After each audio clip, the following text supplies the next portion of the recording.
second quarter 2025 earnings conference and conference call. This is Jeff Su, TSMC's Director of Investor Relations and your host for today. Today's event is being webcast live through TSMC's website at www.tsmc.com, where you can also download the earnings release materials if you are joining us through the conference call. Your dial-in lines are in listen-only mode. The format for today's event will be as follows. First, TSMC's Senior Vice President and CFO, Mr. Wendell Huang, will summarize our operations in the second quarter 2025, followed by our guidance for the third quarter 2025. Afterwards, Mr. Huang and TSMC's Chairman and CEO, Dr. C.C. Wei, will jointly provide the company's key messages. Then we will open both the floor and the line for the question and answer session. As usual, I would like to remind everybody that today's discussions may contain forward-looking statements that are subject to significant risks and uncertainties, which could cause actual results to differ materially from those contained in the forward-looking statements. Please refer to the safe harbor notice that appears on our press release.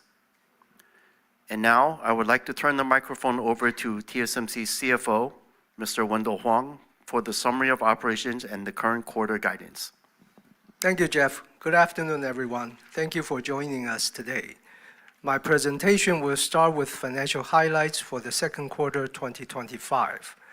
After that, I will provide the guidance for the third quarter of 2025. Second quarter revenue increased 11.3% sequentially in NT, as our business was supported by strong demand for our industry-leading 3nm and 5nm technologies, partially offset by an unfavorable foreign exchange rate. In US dollar terms, revenue increased 17.8% sequentially to $30.1 billion and exceeded our second quarter guidance. Gross margin decreased 0.2 percentage points sequentially to 58.6%, primarily due to an unfavorable foreign exchange rate and margin dilution from our overseas fabs, partially balanced by higher capacity utilization and cost improvement efforts. Due to operating leverage, operating margin increased 1.1 percentage points sequentially to 49.6%. Overall, our second quarter EPS was 15.36 NT, up 60.7% year over year, and ROE was 34.8%. Now let's move on to revenue by technology. 3nm process technology contributed 24% of wafer revenue in the second quarter, while 5nm and 7nm accounted for 36% and 14% respectively. Advanced technologies, defined as 7nm and below, accounted for 74% of wafer revenue. Moving on to revenue contribution by platform. HPC increased 14% quarter over quarter to account for 60% of our second quarter revenue. Smartphone increased 7% to account for 27%.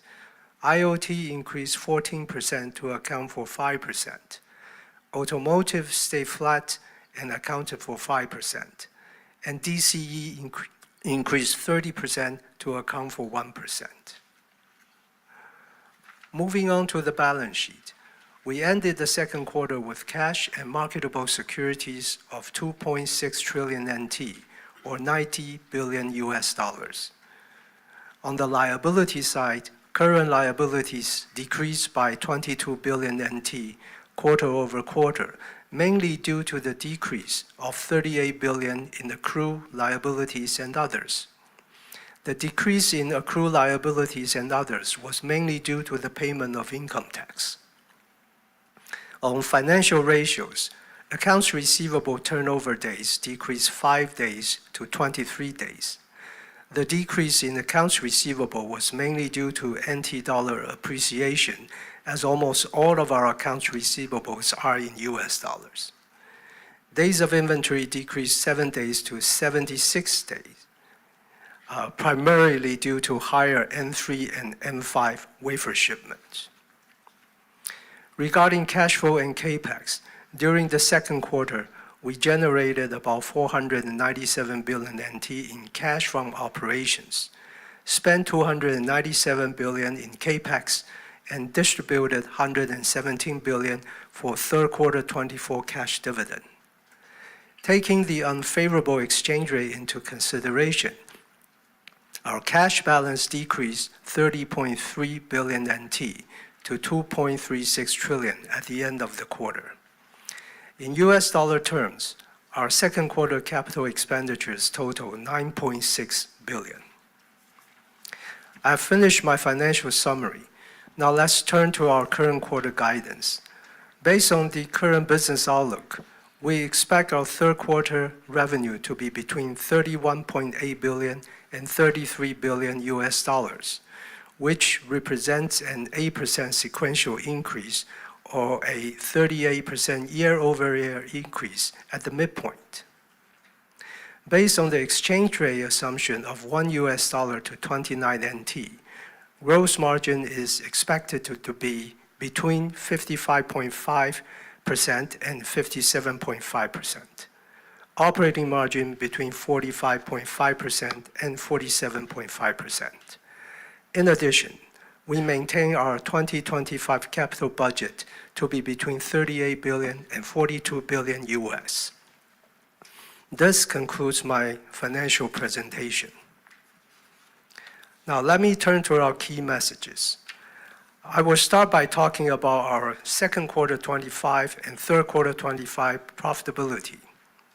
Compared to first quarter, our second quarter gross margin slightly decreased by 20 basis points sequentially to 58.6%.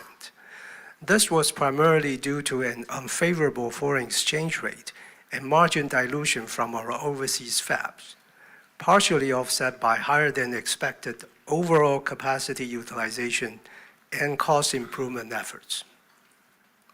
Compared to the first quarter, foreign exchange rate of $1 to 32.88 NT, the actual second quarter exchange rate was $1 to 31.05 NT.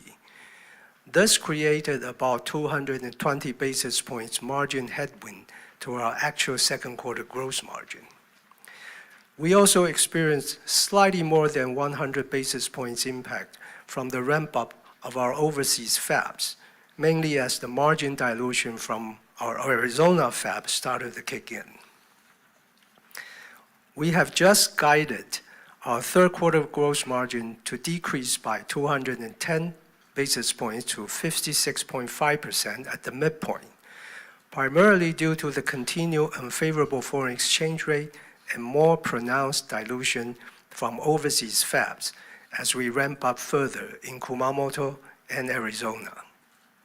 We continue to forecast the gross margin dilution from the ramp-up of our overseas fabs in the next 5 years, starting from 2025, to be between 2 to 3% every year in the early stages and widen to 3 to 4% in the latter stages.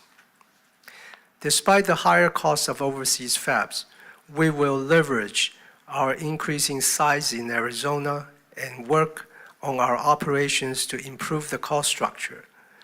We will also continue to work closely with our customers and suppliers to manage the impact.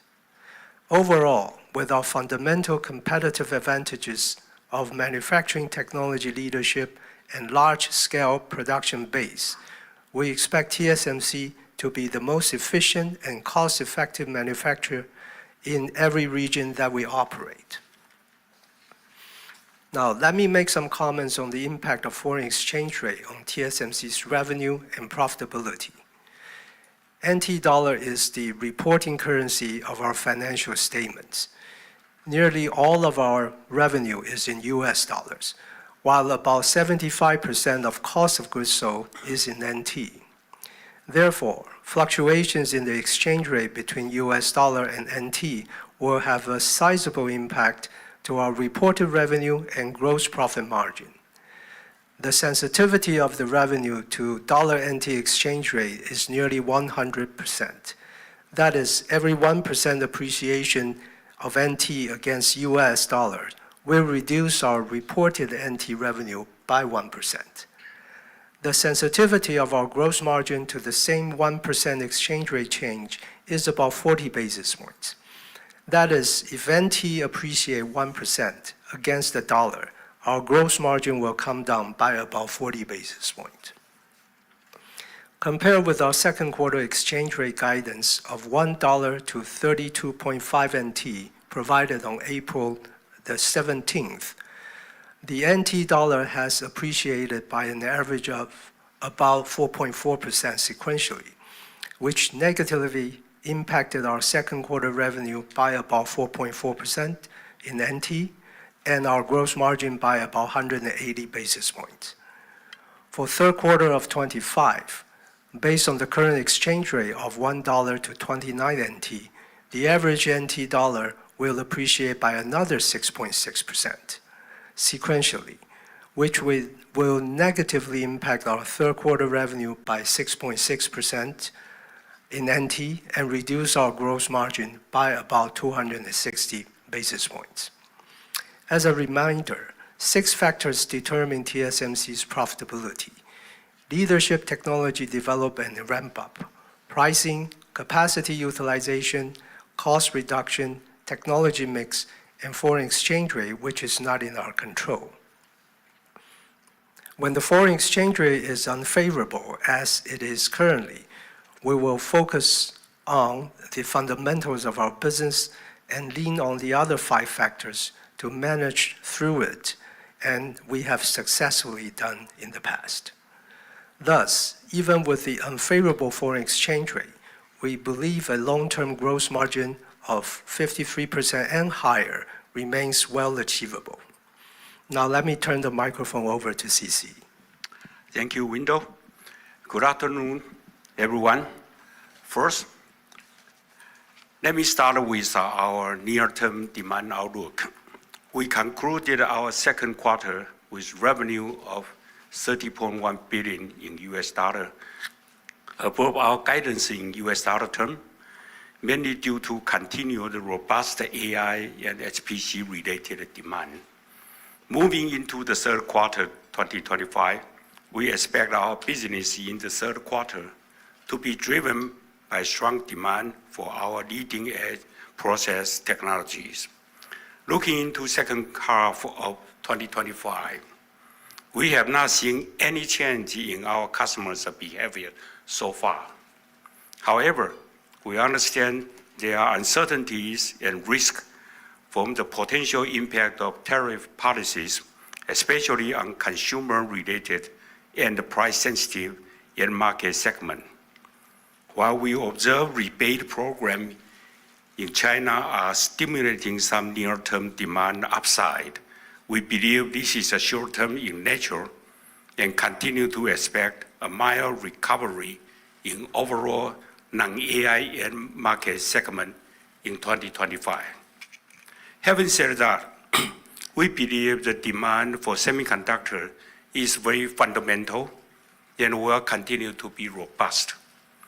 Recent developments are also positive to AI's long-term demand outlook.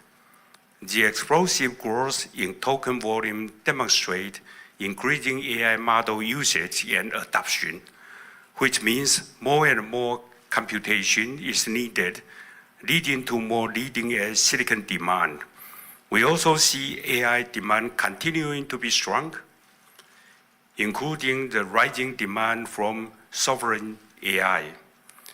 Therefore, we now expect our full year 2025 revenue to increase by around 30% in US dollar terms, supported by strong demand for our industry-leading 3nm and 5nm technologies, underpinned by growth in our HPC platform. Amidst the uncertainties, we will remain mindful of the potential tariff-related impact and be prudent in our business planning going into second half 2025 and 2026, while continuing to invest for the future mega trend. We will also focus on the fundamentals of our business: technology leadership, manufacturing excellence, and customer trust to further strengthen our competitive position. Next, let me talk about TSMC's global manufacturing footprint update. All our overseas decisions are based on customers' need. The value some geographic flexibility and a necessary level of government support. This is also to maximize the value of our shareholders. With a strong collaboration and support from our leading U.S. customers and the U.S. federal, state, and city government, we announced our intention to invest a total of US $165 billion in advanced semiconductor manufacturing in the United States. This expansion includes plans for 6 advanced wafer manufacturing fabs in Arizona, 2 advanced packaging fabs, and a major R&D center to support the strong multi-year demand from our customers. Our first fab in Arizona has already successfully entered into high volume production in 4Q 2024, utilizing N4 process technology with a yield comparable to our fab in Taiwan. The construction of our second fab, which will utilize 3nm process technology, is already complete. We are seeing strong interest from our leading US customers and are working on speeding up the volume production schedule by several quarters to support their need. Construction of our third fab, which will utilize 2nm and A16 process technologies, has already begun, and we will look into speeding up the production schedule as well, based on the strong AI-related demand from our customers. Our first fab will utilize N2 and the A16 process technology, and our fifth and sixth fab will use even more advanced technologies. The construction and ramp schedule for those fabs will be based on our customers' need. Our expansion plan will enable TSMC to scale up to a gigafab cluster in Arizona to support the needs of our leading-edge customers in smartphone, AI, and HPC applications. We also plan to build 2 new advanced packaging facilities and establish an R&D center to complete the AI supply chain. After completion, around 30% of our 2nm and more advanced capacity will be located in Arizona, creating an independent leading-edge semiconductor manufacturing cluster in the US. Thus, TSMC will continue to play a critical and integral role in enabling our customers' success. We will also maintain a key partner and enabler of the US semiconductor industry. Next, in Japan, thanks to the strong support from the Japan Central, Prefecture, and local government, our first specialty technology fab in Kumamoto has already started volume production in late 2024 with very good yield. The construction of our second specialty fab is scheduled to start later this year, subject to the readiness of the local infrastructure. The ramp schedule will be based on our customers' need and market conditions. In Europe, we have received strong commitment from the European Commission and the German federal, state, and city government, and are progressing smoothly with our plans to build a specialty technology fab in Dresden, Germany. The ramp schedule will also be based on our customers' need and market conditions. In Taiwan, with support from the Taiwan government, we plan to build 11 wafer manufacturing fab and 4 advanced packaging facility over the next several years. We are preparing for multiple phases of 2-nanometer fab in both Hsinchu and Kaohsiung Science Park to support the strong structural demand from our customers. By expanding our global footprint while continuing to invest in Taiwan, TSMC can continue to be the trusted technology and capacity provider of the global IC industry for years to come, while delivering profitable growth for our shareholders. Now let me talk about our N2 and A16 status. Our N2 and A16 technologies lead the industry in addressing the insatiable demand for energy-efficient computing, and almost all the innovators are working with TSMC. We expect the number of new tape-outs for 2-nanometer technology in the first 2 years to be higher than both 3-nanometer and 5-nanometer in their first 2 years, fueled by both smartphone and HPC applications. N2 will deliver full node performance and power benefit with 10 to 15 speed improvement at the same power, or 20 to 30% power improvement at the same speed, and more than 15% chip density increase as compared with the N3E. N2 is well on track for volume production in the second half of 2025, as scheduled, with a ramp profile similar to N3. With our strategy of continuous enhancement, we also introduced N2P as an extension of our N2 family. N2P features a further performance and power benefits on top of N2, and volume production is scheduled for second half 2026. We also introduced A16 featuring our best-in-class superpower rail, or SPR. Compared with the N2P, A16 provides a further 8 to 10% speed improvement at the same power, or 15 to 20% power improvement at the same speed, and additional 7 to 10% chip density gain. A16 is best suited for specific HPC products with complex signal routes and dense power delivery network. Volume production is on track for second half 2026.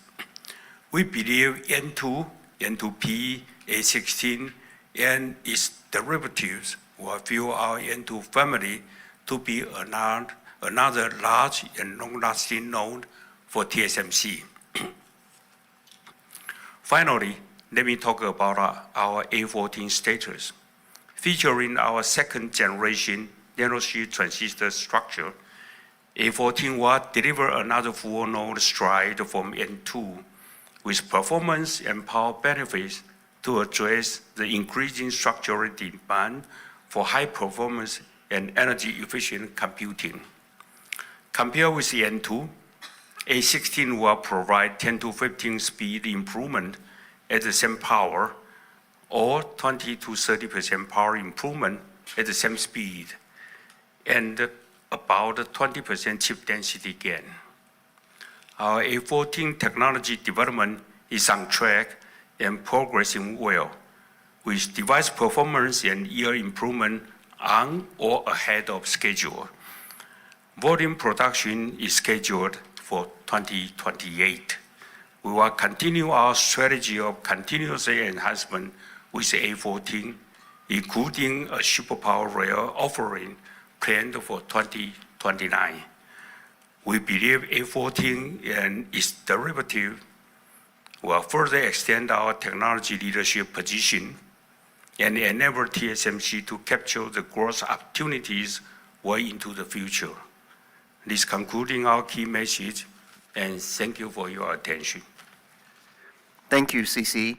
This does conclude our prepared statements. So before we begin the question and answer session, I would like to remind everybody to please limit your questions to 2 at a time so that we can allow all the participants an opportunity to ask their questions. Questions will be taken both from the floor and from the call. Should you wish to raise your question in Chinese, I will translate it to English before our management answers your question. For those of you on the call, if you'd like to ask a question, please press the star, then 1 on your telephone keypad now. If at any time you'd like to remove yourself from the questioning queue, please press star, then 2. So now let's begin the question and answer session. We'll take the first few questions from the floor, then we'll flip and alternate to those on the line. Maybe we'll go left, center, and then right, sort of a sequence. And we'll start here with Gokul Hariharan from JP Morgan. Thanks, Jeff, and good afternoon, CC and Wendell. First question on demand. I think, CC, you mentioned data center AI demand definitely looks better than maybe 3 months back. Last quarter, you also mentioned CoWoS capacity will probably come into balance by 2026. Is that still our view, or you think that the capacity now starts to look tighter? Second, I think you talked about on-device AI as a potential future driver. Are you seeing more development on the on-device AI part? Is it better compared to maybe 3-6 months back? And lastly, near term, your 4Q looks like you're expecting revenue to decline. Is that based on what your customers are telling, especially on the consumer side, or is it just TSMC being cautious and conservative in terms of the guidance? Okay, Gokul, thank you. Again, for the benefit of those, of course, here in person and on the line, please allow me to summarize your questions. So maybe we'll take them one by one. His first question is on the demand, particularly data center and AI-related demand. As CC said in his remarks, it is certainly still even stronger. So his question is about the advanced packaging and CoWoS demand into 2026. How do we see the supply-demand gap narrowing or becoming more balanced for CoWoS specifically? Gokul, the demand from the AI getting stronger and stronger. If you pay attention to what the 4 trading companies, the CEO said. And so the mega trend for the AI is continue to be strong, and so is the CoWoS. And so now we are in a mode try to narrow the gap. I don't want to use the balance. The last time you guys misunderstood what I said, you thought it's a bad wording. So I will say we try to narrow the gap. All right. So momentum is still there and very healthy. Okay, and then the second question or second part is on device or edge AI. Gokul wants to know how is the development of customers, the work on device AI compared to maybe 3 to 6 months ago? What is the interest or activity level, and how do we see this? As the last time I said that it takes 1 to 2 years for my customer to complete the new design of the product. The momentum is still going. They are still continue to, as time goes by, as I said, the increase on the edge device, the number of the units is actually mild. But then the die size increase. We continue to see that. And the die size increased by about 5 to 10%. And that kind of trend continued. Okay, so you had to wait around probably 6 months or to 1 year to see an explosion. Okay, and then go the second question or the final part on the near term. I think, Gokul, your question is with our third quarter guidance implies fourth quarter. Is there any particular reason or any comment that we want to make about the implied fourth quarter business momentum? I think you did not mention Gokul's comments there, or you are become conservative. That comment is more real. We are a company that what we say we will achieve the high target. So your calculation, I think Charlie also is nodding.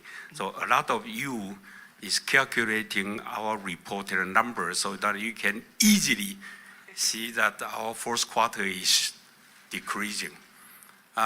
We take into the consideration of the possible impact of tariff and a lot of other uncertainties. So we become more conservative. That's our current attitude. But I guarantee you, with our technology leadership position and excellent manufacturing, if there are any opportunities, we will catch and be expected that we will achieve our high-end target. Okay. Okay, thank you, CC. Thank you, Gokul. Yeah. Sorry, let's go one by one. Second question, then maybe Charlie Chan from Morgan Stanley. Thanks for taking my question. Good afternoon, CC, Wendell, and Jeff. So first of all, congrats for very strong results, and especially on the gross margin side, a very good execution indeed. So my first question is really also on the gross margin, because the accumulated FX impact is almost like 4.4 percentage points, right? It's too big to ignore. So when TSMC consider your 2026 wafer pricing, so-called reflecting your value, would you consider this FX impact? And is confident to keep your margin similar to this year's level? I feel like 53% is a low bar, so just want to aim a little high and see if that FX impact can be considered to reflect to your value. Thank you.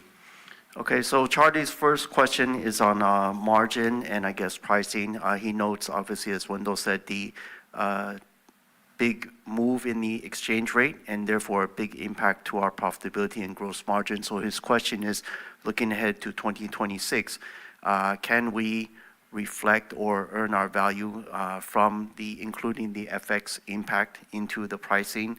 And therefore, what is our confidence level on the gross margin for next year?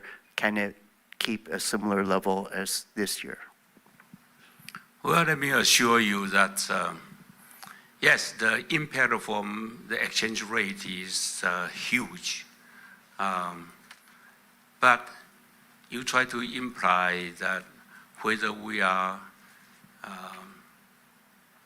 still our value. Let me answer that. We are working on it. And we have confidence that the 53% gross margin and higher, I still want you guys to pay more attention to and higher. Okay. Thank you. Okay, thanks. Hope it will work out well. My second question is also a very hot topic recently about the H20 chip shipping to China. I remember 3 months ago, there was another question on this matter, right? Meaning that back then, I believe the chip was suspended, but you're still very confident about your mid 40% CAGR for cloud semi growth in the coming 5 years, right? Now, China becomes your addressable market again. Do you think that mid 40% CAGR target can be revised up? Okay, thank you, Charlie. So Charlie's second question is around the AI accelerator demand. He notes, of course, our customer's product, H20, recently seems to be able to ship to China versus 3 months ago, it was not. So his question really is our long-term AI accelerator growth CAGR to grow close to mid-40s. Can it be higher? Do we think it will be higher? Is there upside to this? Charlie, the H20 now is, according to the World Trading Company's CEO, we did not receive the signal yet, so it's too early to give you an estimate. But certainly, it is a good news, right? I mean, China is a big market, and my customer can still continue to supply the chip to the big market, and it's a very positive news for them, and in return, it's a very positive news to TSMC. Whether we are ready to increase our forecast, not yet. Another quarter, probably will be more appropriate to answer your question. Thanks for your comments. Very helpful. Thanks. Thank you, Charlie. Okay, then we'll move on to the right side of the room for us, Bruce Lu from Goldman Sachs. Thank you for taking my question. I think Charlie already asked the profitability question already, so I just move on to your N2 ramp. So what's the revenue contribution we can expect for the N2 ramp for next year? I'm a little bit surprised to hear that the N2 ramp is similar rate with N3. With N2, you do have like both HPC and smartphone customer ramping up at the same stage, or in the first like year 1 or year 2, right? Can we expect like 15% revenue contribution coming from N2 for next year, or a similar level, compared to the N3, which is around like 10-11% for the year 2? Okay, Bruce's first question is around the N2 ramp. His question is about the ramp and the ramp profile, because we said the N2 ramp profile is similar to N3. So what does that mean? And then also, of course, what revenue contribution do we expect or can we share for N2 in 2026? Bruce, you have a good argument. Usually we ramp up a new node using the smartphone. You knew that, everybody knew it. Now it's not only a smartphone, but also HPC product. However, the ramping profile I just reported, say, is similar to 3 nanometer.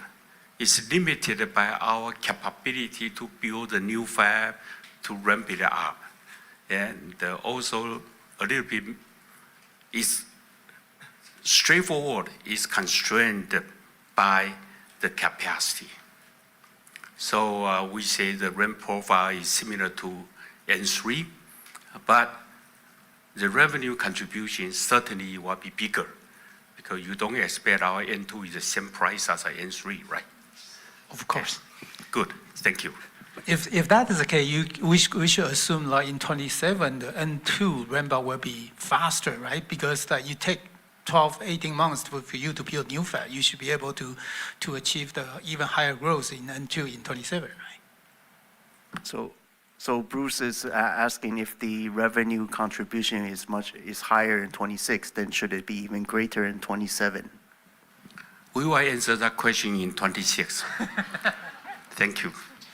Okay, the next question is for N5 and N3, right? So I want to understand the supply demand for N5 and N3 in the coming 2 years, as also, most of the AI will migrate to N3 next year.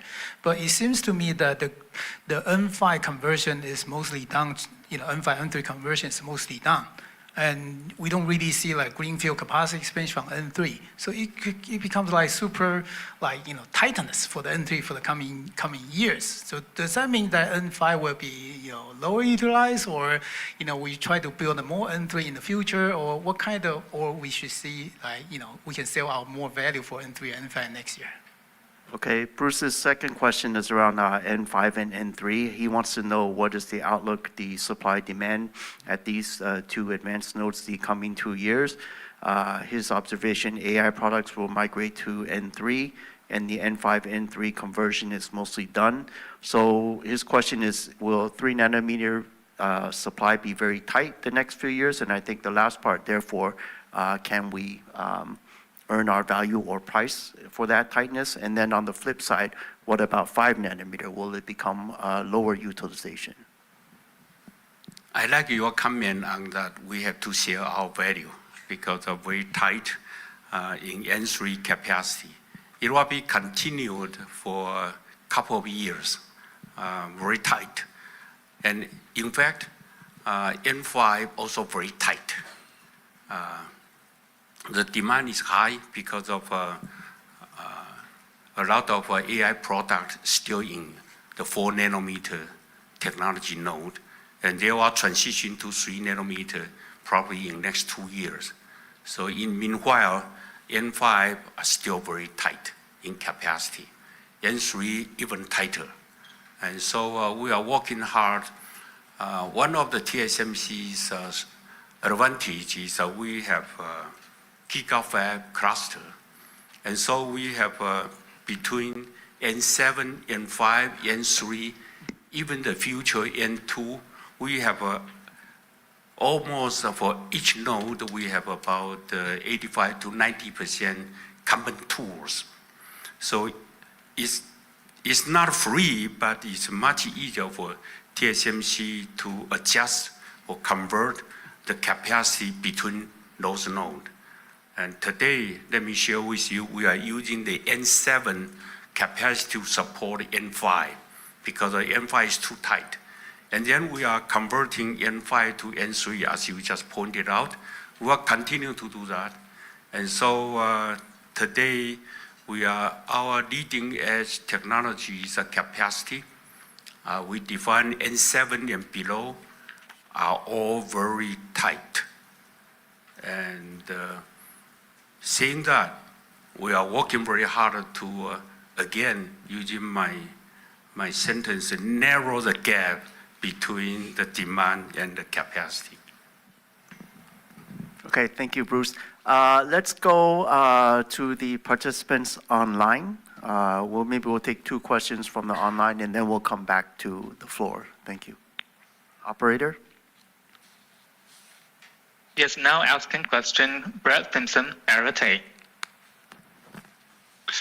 Yeah, thanks very much. I had a question for Wendell on gross margins, and it's always helpful you've laid out a framework for some of the puts and takes to TSMC's gross margins. But my question is really some of these headwinds like FX and the dilution from overseas fabs are more structural cost increases. And to what extent can TSMC adjust wafer pricing higher to neutralize these cost increases in your business? And I guess secondly, on this point, how much economic benefit are you seeing from applying AI across the fabs? I mean, I think NVIDIA has mentioned that they're working with TSMC closely, strategically in areas like computational lithography to try to drive further fab efficiencies. So can you maybe just give us some examples where you're seeing real gains in your cost structure? And are we at a point where you're starting to see several points of gross margin benefit from AI efficiencies? Thanks. All right, Brett. So Brett's first question is a little bit involved, but looking at our gross margin and profitability, he notes that the unfavorable exchange rate and the dilution from the overseas due to the higher costs, these are structural headwinds. So his question is, how can we earn our value or adjust our wafer price to help offset some of these? And also, how much we've talked about before about using AI ourselves in our operations, how much economic benefit are we deriving from things such as CU Litho with our customers, and are there other examples of using AI where it's helping our cost structure, and can we quantify that? Quantify the benefit, sorry. That's your question, right, Brett? That's right. Thanks, Jeff. Okay, Brett, the first question, gross margin. That's the reason why we've been talking about these 6 factors affecting our profitability. I don't think I need to repeat those 6 factors, but whenever, for example, using foreign exchange rate as example, a few years ago there were also a period of time that foreign exchange rates were against us.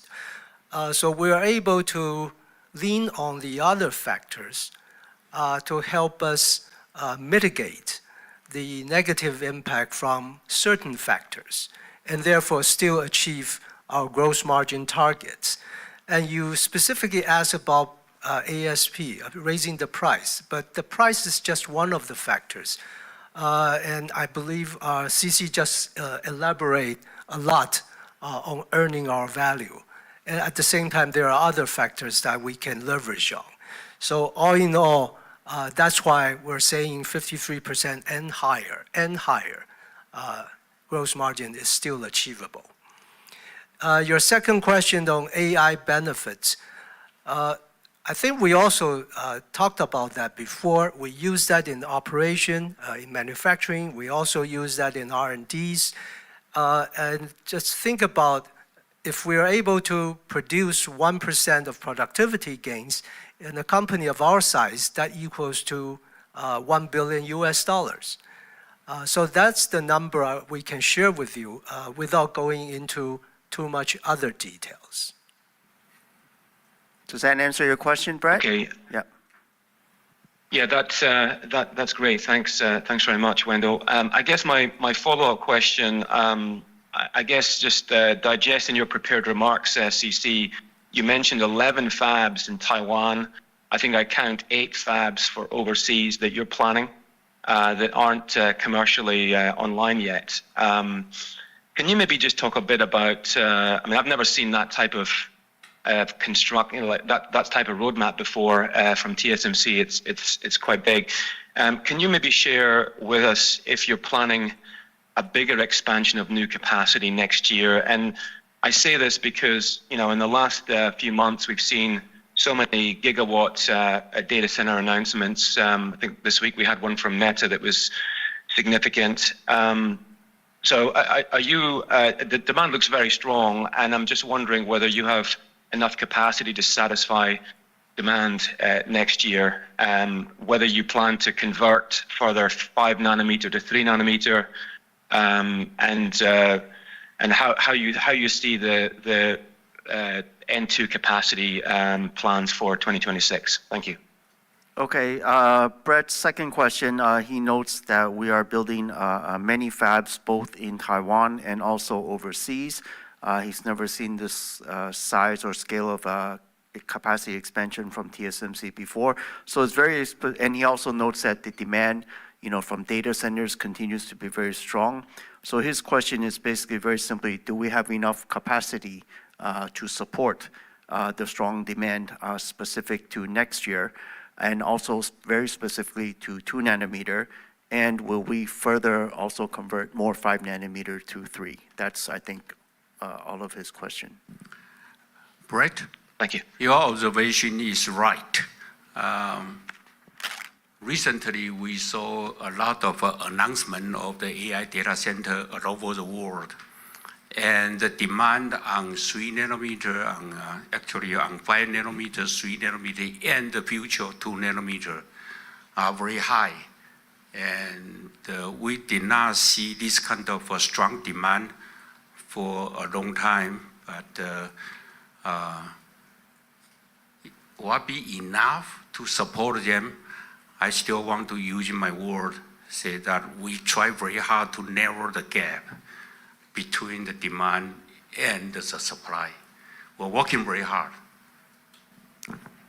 Okay, thank you, Brett. Let's go to the next participant on the call. Now it's Arthur Lai from Macquarie. Line is open now.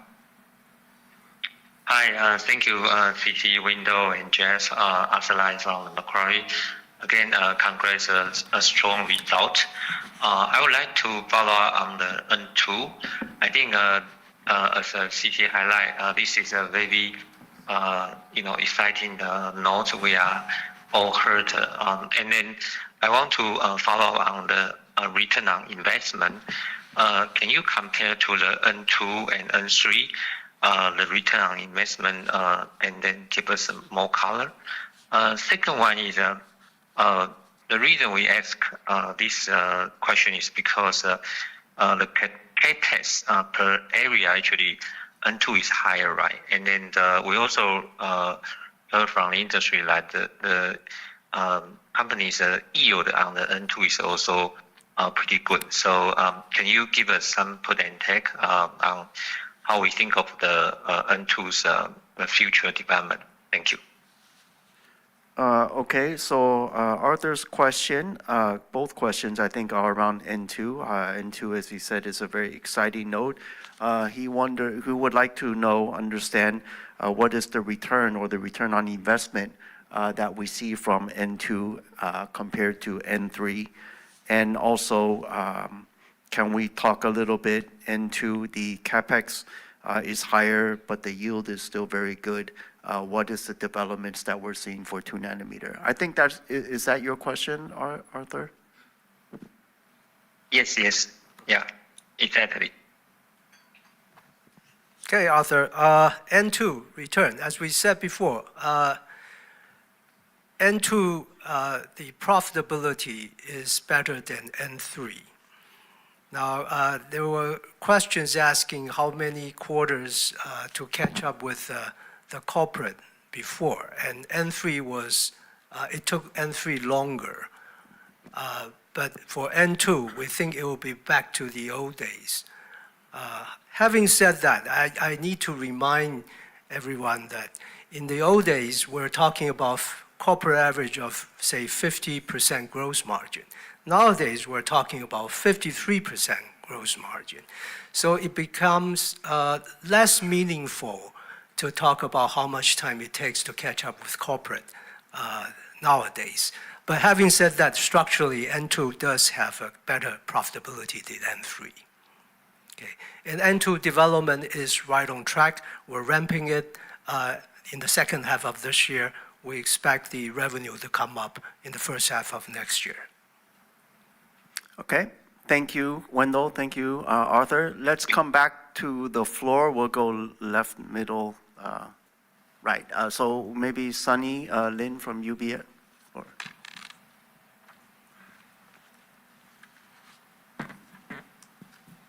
Good afternoon. Thank you for taking my question.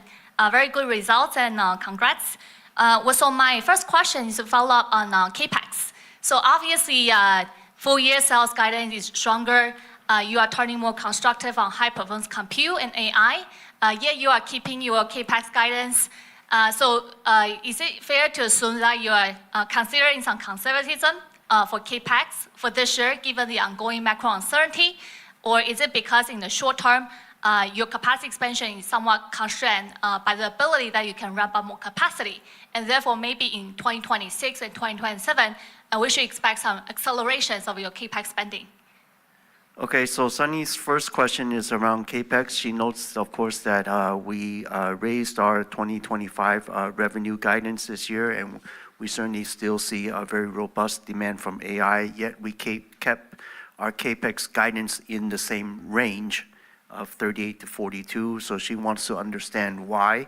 Is it because of macro uncertainty? Is it because of constraints in the construction? And her other part of this question is what is the CAPEX outlook for 26 and 27, I guess?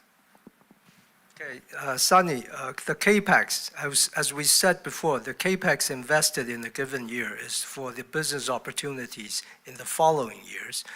And as long as there are business opportunities, we will not hesitate to invest. Having said that, nowadays, as CC also said, with all these macro uncertainties, we are mindful of these uncertainties. So we also take that into considerations in our capacity and CAPEX plan. Going forward, it's too early to talk about future years' CAPEX, but I can share with you a company of our size, it's unlikely that you see CAPEX dollar amount suddenly drop a lot in any given years. That's all I can share with you. Got it. Sounds like CAPEX could be going higher in the coming years. My second question is on cloud AI. And so you seems like earlier attribute most of the sales upside for 2025 to cloud AI. And therefore, I wonder if you have an update on the cloud AI growth in 2025, which you guided before to be about 100% for 2025. And the implication to your CoWoS capacity expansion, would you be, are you able to maybe expand a bit more CoWoS capacity for this year to support the stronger cloud AI growth for this year? And any early insight that you could share with us for your CoWoS capacity expansion for 2026? Thank you. Okay, so Sunny's second question is asking about our AI, well, she says cloud AI, basically our AI accelerator growth in 2025 and related the CoWoS capacity. So her question is, what is the AI accelerator revenue growth we expect in 2025? And then what is our CoWoS capacity expansion plan for 2025? And she asked a similar question to Charlie or someone earlier, what is the plan for CoWoS capacity in 2026? Well, My answer stays the same. We are trying very hard to narrow the gap. For now and for 2026, the demand, the momentum are very healthy and very strong. And so we are building many new facilities in the back end to increase the AI increase the CoWoS capacity to support our customer. AI demand is very strong, and so the CoWoS capacity, the demand is very strong. Okay, thank you, Sunny. Then we'll move on to Laura Chen from Citi.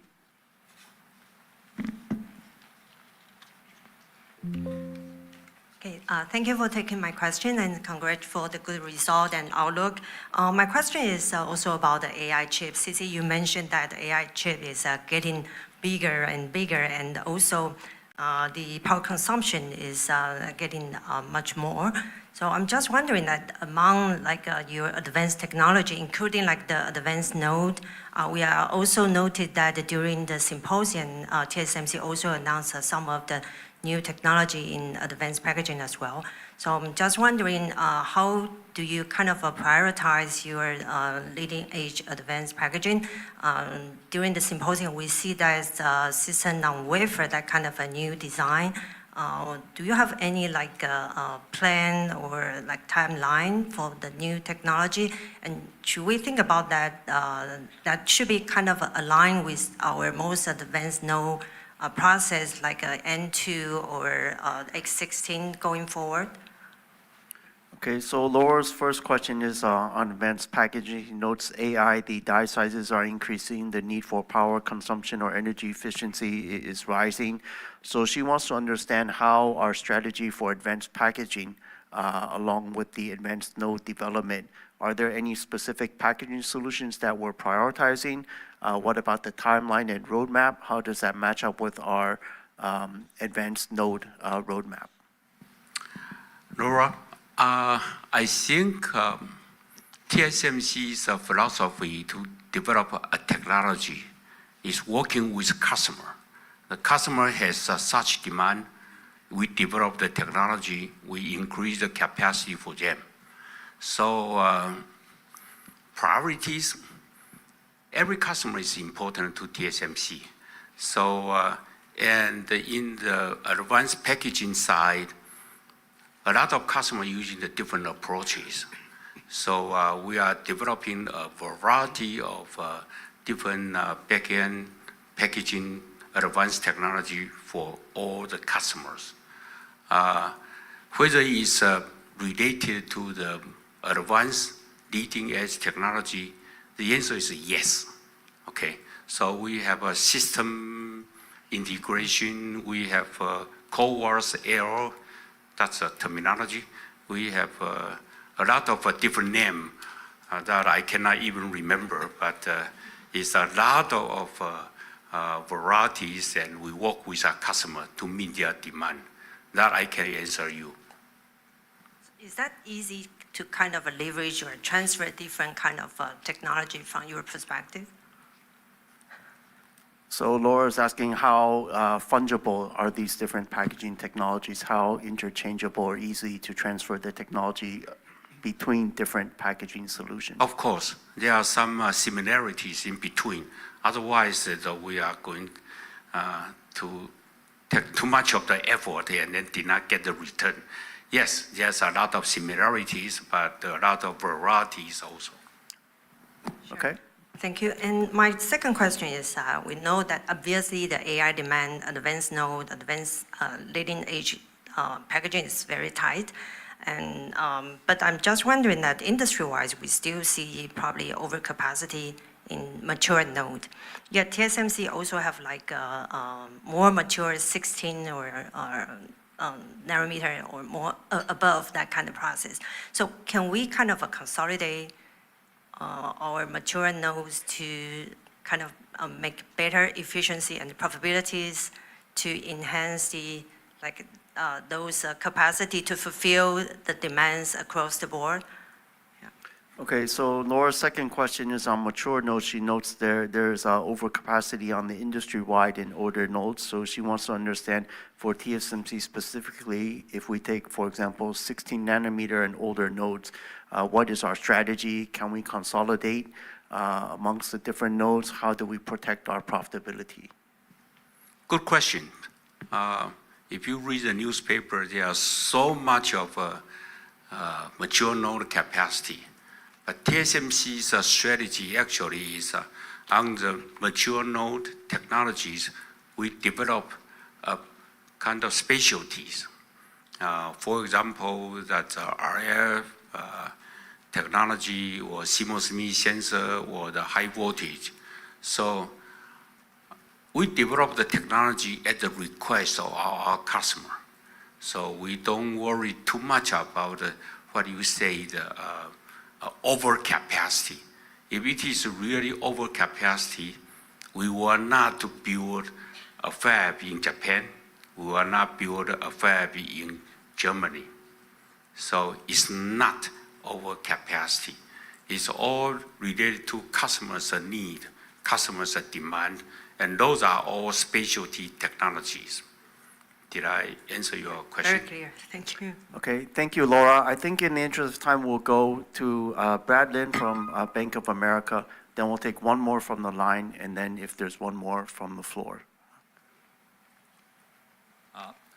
Thank you for taking my question. I have two questions. My first one is on the humanoid robot. So we have learned that humanoid robot started to contribute to TSMC, and it is gaining momentum as the next frontier of the AI hardware. How does TSMC evaluate the market size of humanoid robot in the semiconductor, and in terms of the potential market TAM, compute, and also sensor requirements?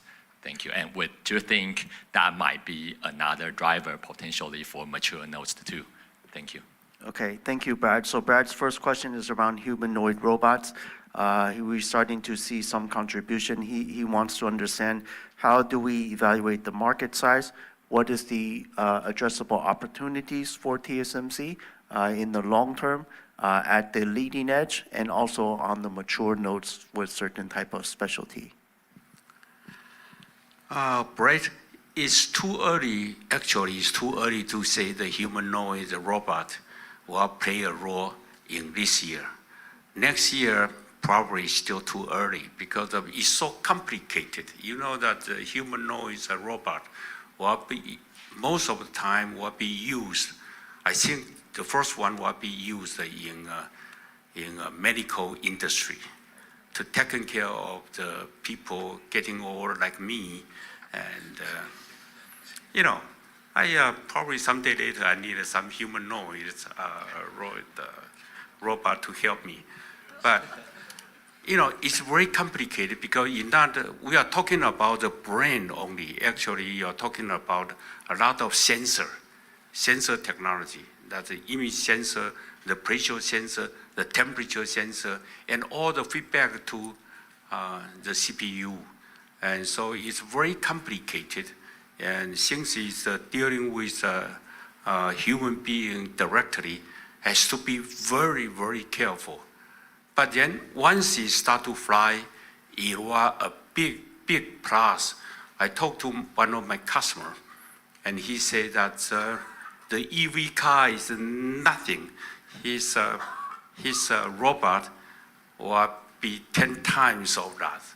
I'm waiting for that. Okay, did that answer your question? Yes, I believe the client definitely owns EV cars and robots too, so he knows it well.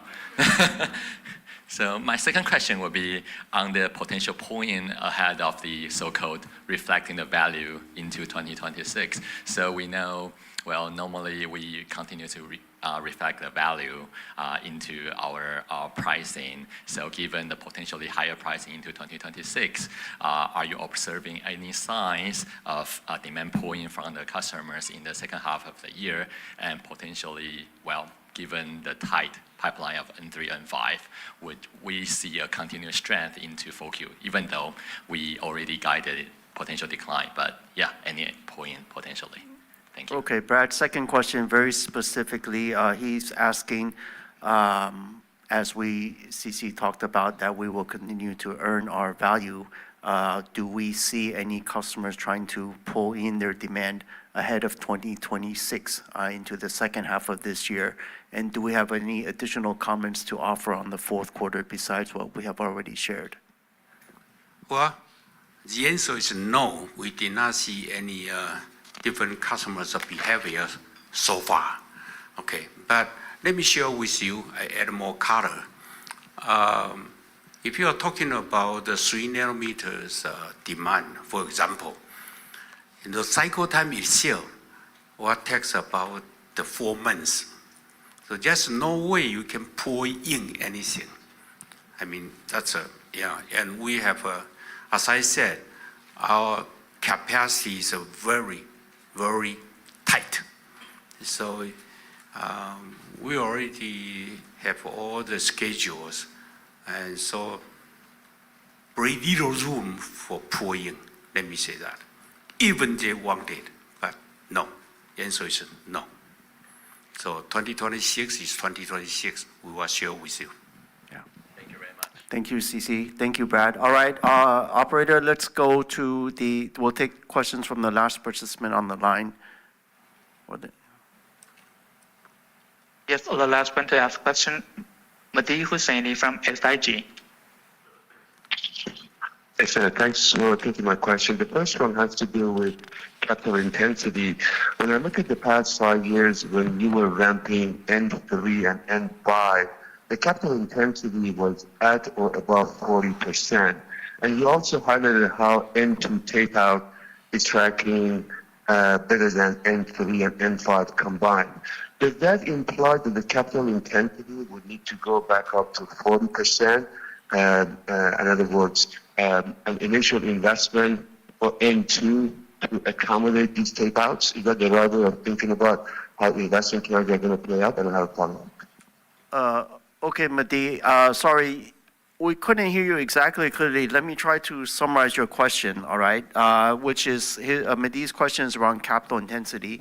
He notes that in the past, when we invest in new nodes or structural, the mega trends like we have with N3 and N5, our capital intensity has jumped up to greater than 40%.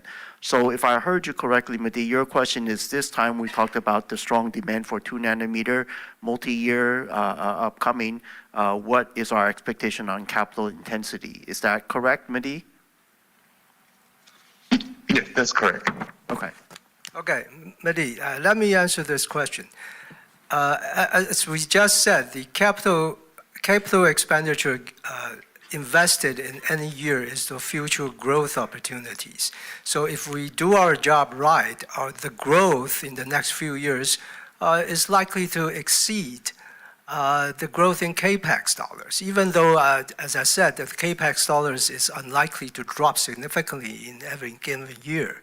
So you see a higher growth in revenue than the growth in capital expenditure, then you don't have such a high capital intensity.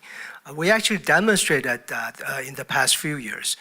And also, let me just share with you that because of this, we're not setting a capital intensity as a goal. It's the dollar amount invested is really on the structured demand growth in the following years. So talking about capital intensity is also less meaningful than before. Thank you. Okay, thank you. And a follow-up for me, you highlighted N2P, I'm sorry, you highlighted N16, which will be very applicable for high-performance compute. Is that the node where AI and HPC would actually be at par with a smartphone as an end market that would drive demand for the most leading-edge node? Sorry, Mehdi, again, I apologize. We apologize. I could not hear you clearly, but I think his question is about on A16, where we said it's more for specific HPC-related offerings. So his question is, I think, Mehdi, your question is that where the AI demand also comes in for the 2 nanometer family? this?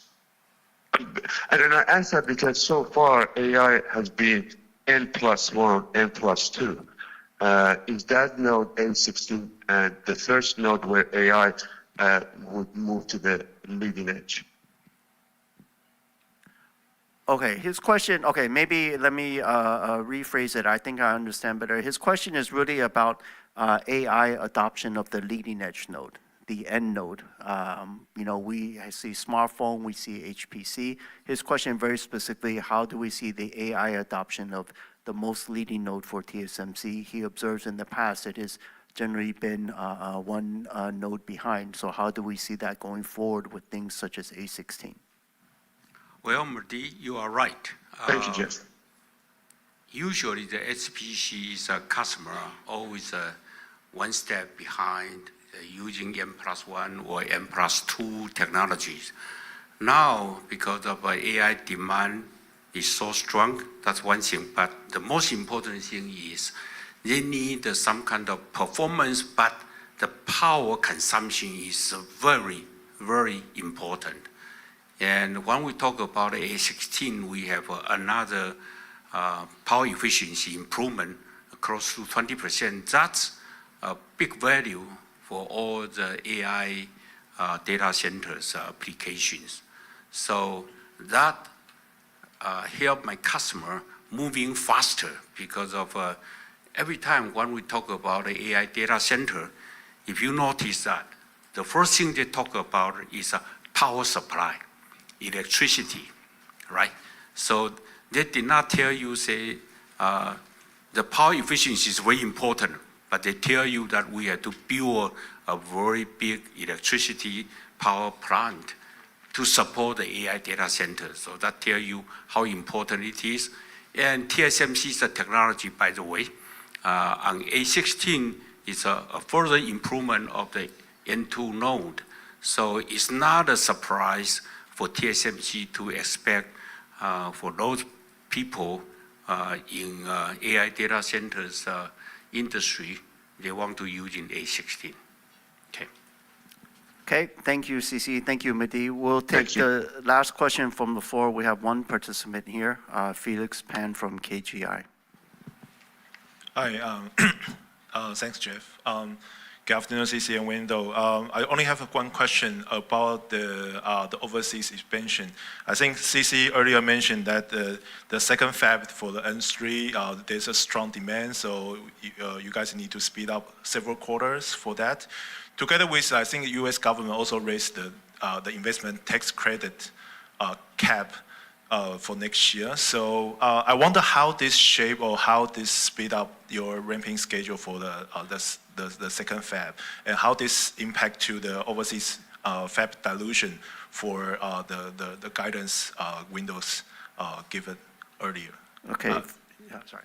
Yeah, and I think the follow-up question will be if you guys speed up the U.S. investment, how is that impact to other regional investment like the Japan and Germany as well? And lastly, is that possible to break down the overseas capex and domestic capex going forward? Yeah, that's all my questions. Thanks. Okay, that's pretty much two questions, but okay. So, Felix's question on our overseas expansion plans, he notes that yes, CC said we're speeding up the schedule for the second fab in the U.S. So how, and he also notes the recent passage of the U.S. ITC bill. So how does this impact or affect our ramp schedules in our U.S. expansion? And what is the implication or impact to the overseas dilution? That's number one. Yeah. Wow, that's two questions. Okay, let me share with you about our ramp-up schedule. It's totally because of our customers' demand. And we appreciate the U.S. government increased the ITC from 25% to 35%. We appreciate that. It helped. But the real schedule is because of our customers' demand. So we have to prepare the capacity to meet their demand. That's the number one consideration. Martin? Yeah. The margin impact, it is positive, although not that significant in the 5-year period. Think about this. The ITC is used to offset the asset value, and the benefit comes when depreciation starts. So it gets amortized. Okay. And then Felix's second question is how does the ramp and speed up of the U.S. Cluster expansion, how is this impacting our expansion plans in Japan and Europe, if it does at all? Well, you think about the TSMC expansion, the overseas fab. In the U.S. is the leading edge. In Japan is on specialty technology. To be specific, most of the time is for the CMOS image sensor.